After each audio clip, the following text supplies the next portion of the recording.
Gold trusted gold buyers. మీరు తాకట్టు పెట్టిన బంగారాన్ని విడిపించి ఈ రోజు ఉన్న మార్కెట్ ధరకు కొనబడను. పాత అంటే వేరే పదం రావడం ఇలా ప్రాస ఎక్కువ ఉంటుంది. మనకు తెలుగులో ఉండే బ్యూటీ అదేనండి.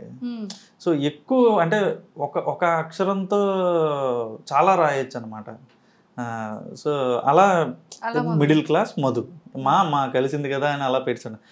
సో మాదాపూర్ మహేష్, మచ్చలేని మహేష్, మేకు చుట్టూ మహేష్, సో ఇలా సరదా సుబ్బారావు, సో ఇలా అనమాట. సో ఇలా పేర్లన్నీ ఇవే. సో అలా కొంచెం నాకు తెలిసిన మిడిమిడి జ్ఞానంతో పెట్టా, కానీ అవి చాలా పెద్ద పాపులర్ అయ్యాయి.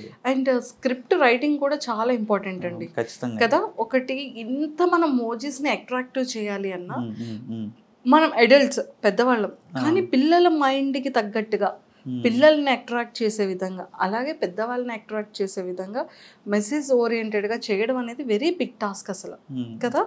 సో పిల్లలు దానికి వచ్చేసేటప్పటికి పిల్లలది ఎలా చేస్తారు, పెద్దవాళ్ళ దగ్గరికి వచ్చేటప్పటికి అది ఎలా ప్రిపేర్ చేసుకుంటారు స్క్రిప్ట్ని? సో బేసిక్గా క్యారెక్టర్స్ వైజ్ మీరు ఎవరైనా డైరెక్ట్గా దీన్ని చూస్తే వాయిస్ వినకుండా, అంటే వాళ్ళు ఏం మాట్లాడుతున్నారు అనేది వినకుండా చూస్తే చిన్నపిల్లలు ఎందుకు చూస్తున్నారా అంటారు. అది వింటే అర్థమవుతుంది పెద్దలకు కూడా సంబంధించిందే ఇది అని. అవి విన్నంత వరకు కూడా నేను చూడండి అనేస్తారు చాలామంది. నేను ఎక్స్పీరియన్స్ చేశాను దాన్ని. సో అది విన్న తర్వాత ఇదవుతుంది అనమాట. చాలా న్యాచురల్ సంభాషణలు ఉంటాయి అందులో. సో మధుని రోజు వాళ్ళ నాన్న కొట్టేస్తూ ఉంటాడు అనమాట.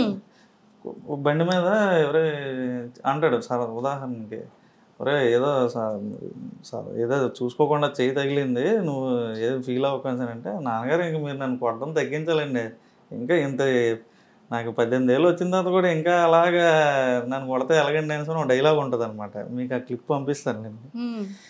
సో అలాంటివి చాలా అనమాట. సో అంటే నేను మిమ్మల్ని గుద్దీసి ఏదో సరదా తగిలిందంటే మీరు ఊరుకుంటారేటి, సో ఇలా మాట్లాడుతుంటారు వాళ్ళ నాన్నతో, ఎర్రెత్తిస్తుంటాడు అనమాట. సో అవన్నీ జనాలకి బాగా నచ్చుతుంది. అంటే బేసిక్ గా ఒక రియల్ గా ఫ్యామిలీలో జరిగే ఇన్సిడెంట్స్ బేస్డ్ ఆన్ చేసుకుని మీరు ఇందులో పెట్టడం జరుగుతుంది ప్రతిదీ. సో ఇలా ఇన్ని ఇయర్స్ నుంచి, అంటే ఆల్మోస్ట్ 5 years నుంచి చేస్తున్నారు కదా, 6 years అయిపోతుంది. సో 6 years నుండి కంటిన్యూ చేస్తున్నారు కదా, మీకు రిలేటెడ్ గా ఇది మీకు సంబంధించిన స్టోరీ ఏదైనా ఉందా? 100% ఉంటుంది. 100% 80% నా స్టోరీసే ఉంటాయి ఇందులో.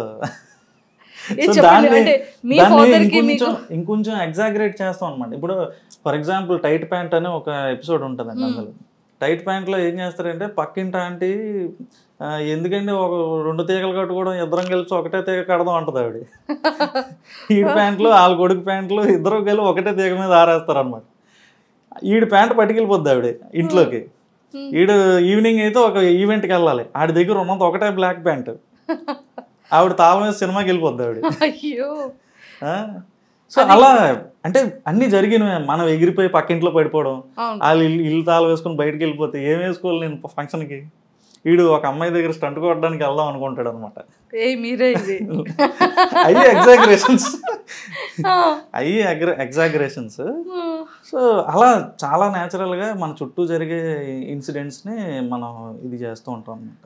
కాదు, మోసెస్ అన్ని సాఫ్ట్ హెయిర్, తర్వాత ఇలాగా స్పైక్స్ వచ్చిన అన్ని పెడుతున్నారు. కర్లీ హెయిర్ మోజీ లేదా మీ దాంట్లో? పెట్టుకోవచ్చండి. ఇంట్రడ్యూస్ చేయండి మంజుష. నో. సో ఏదైనా అలా ఏదైనా వచ్చిన మాతో వచ్చినటువంటి మంచి పేరుతో కర్లీ హెయిర్ తో ఉన్న మోజీని ఒకటి ఇంట్రడ్యూస్ చేయండి. డబ్బింగ్ కావాలంటే నేను పంపిస్తూ ఉంటాను మీకు. సూపర్. సో ఫైనల్ గా సో నా పేరుతో, మంజుష అన్న పేరుతో ముందుకు ఏదైనా ఒక మంచి టైటిల్తో నన్ను కూడా ఇంట్రడ్యూస్ చేయండి. కానీ ఆ మోజీకి కర్లీ హెయిరే ఉండాలి, ఓకేనా? దాన్ని ఫేమస్ చేసి అప్పుడు నేను ఇంటర్వ్యూ చేస్తాను మిమ్మల్ని. అబ్బాయి ఎలా ఫేమస్ అవ్వచ్చేమో, నేను చూద్దాం. మీరు ఫేమస్ అండి, నాకన్నా ఫేమస్ అండి. నేను తెలియని వాళ్ళకి కూడా మీరు తెలుసు కదా, చాలా ఇంటర్వ్యూలు చేశారు కదా. Thank you. సో మొత్తానికైతే స్క్రిప్ట్ని అంటే రియల్గా రియాలిటీగా జరిగినటువంటి వాటిని చేస్తున్నారు. ఇప్పుడు ఫిల్మీ మోజ్ నెక్స్ట్ స్టెప్ ఏంటి? నెక్స్ట్ ఇప్పుడు